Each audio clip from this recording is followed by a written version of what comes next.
যেভাবে গ্রাম বাংলায় দুধ কেনা হয় তেমনি ফসল কিনতে গাড়ি নিয়ে এবার কৃষকের দোরগোড়ায় উপস্থিত হবে রাজ্য সরকার। সিঙ্গুর কৃষক বাজার ও সুফল বাংলা পরিদর্শন করে এমনই কথা জানালেন রাজ্যের মন্ত্রী দিলীপ ঘোষ মহাশয়।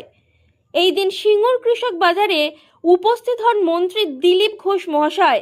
এলাকার বিধায়ক ডক্টর অরূপ কুমার দাস মহাশয়কে নিয়ে সিঙ্গুর কৃষক বাজারে সুফল বাংলার কর্মকাণ্ড ঘুরে দেখেন ও কথাবার্তা বলেন। সাংবাদিকদের মন্ত্রী দিলীপ ঘোষ বলেন, আমরা চেষ্টা করি কৃষকদের থেকে সরাসরি ফসল কিনতে, না হলে মাঝে অনেকই লোক ঢুকে পড়ে। তাই সুফল বাংলাকে ঢেলে সাজানো হবে, এর বিস্তার হবে, অন্যান্য শহরে এর নতুন কাজ শুরু হবে।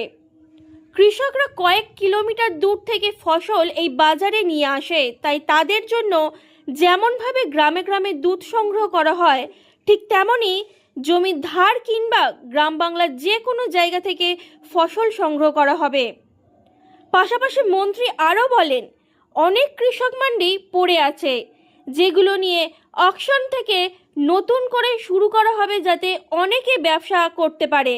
বিস্তারিত দেখে নিন ডেলি আনন্দবার্তা নিউজের পর্দায়।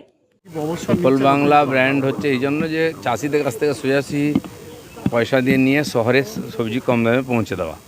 তো এই ব্র্যান্ডের মাধ্যমে কিছু এপিও ইত্যাদিকে আমরা দায়িত্ব দিয়েছি। আমাদের নিজস্ব ডিপার্টমেন্টে কিছু স্টলও আছে, আমাদের গাড়ি আছে। আর এখান থেকে সবজি নিয়ে গিয়ে, যেমন ওইদিকে আছে ভাঙড়ের দিক থেকে, এখানে সিঙ্গুর থেকে, এরকম কয়েকটা জায়গা থেকে আমরা কিনি। আর শহরে নিজস্ব স্টলে বিক্রি হয়। কিছু এপিওকে কন্ট্রাক্ট দেওয়া হয়েছে, তারাও এখান থেকে নিয়ে গিয়ে বিক্রি করে।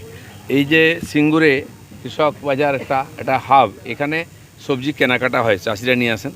আমরা চেষ্টা করছি গাড়ি নিয়ে পুরো গ্রামে গিয়ে চাষিদের কাছ থেকে ডাইরেক্ট কেনা, যাতে ওদের খরচা ঝামেলা কম হয় আর টাটকা ফসল পাওয়া যায়, নাহলে মাঝখানে কিছু লোক ঢুকে পড়ে। তাই সুফল বাংলা এই যে প্রজেক্ট, একে পুরোপুরি নতুন করে ঢেলে সাজানো হবে, বিস্তারও করা হবে। অন্যান্য শহরে যেখানে শুরু হয়নি সেখানেও শুরু করা হবে, যাতে অনেক নতুন ছেলেপুলে ব্যবসা করার সুযোগ পায় আর চাষিরা ভালো পয়সা পায়। না, ফোড়ের রাজ বন্ধ করবো আমরা। আজকে সেজন্য আমি দেখতে এসেছিলাম, এখানে অনেকের কাছ থেকে শুনলাম। আমাদের লোকাল এমএলএ সঙ্গে আছেন, তিনিও এসছেন, দেখেছেন। আগামীতে তিনি নজর রাখবেন, তিনি এর আগেও এসছেন। আগামী দিনে এই সমস্যাগুলো আমরা নজরে এসছে, এগুলো আমরা সমাধান করব। কৃষকদের কাছে গাড়ি যাতে যায় তার চিন্তা ভাবনা। হ্যাঁ, গাড়ি তো আছেই, কিন্তু গাড়িটা এই অবধি আসে।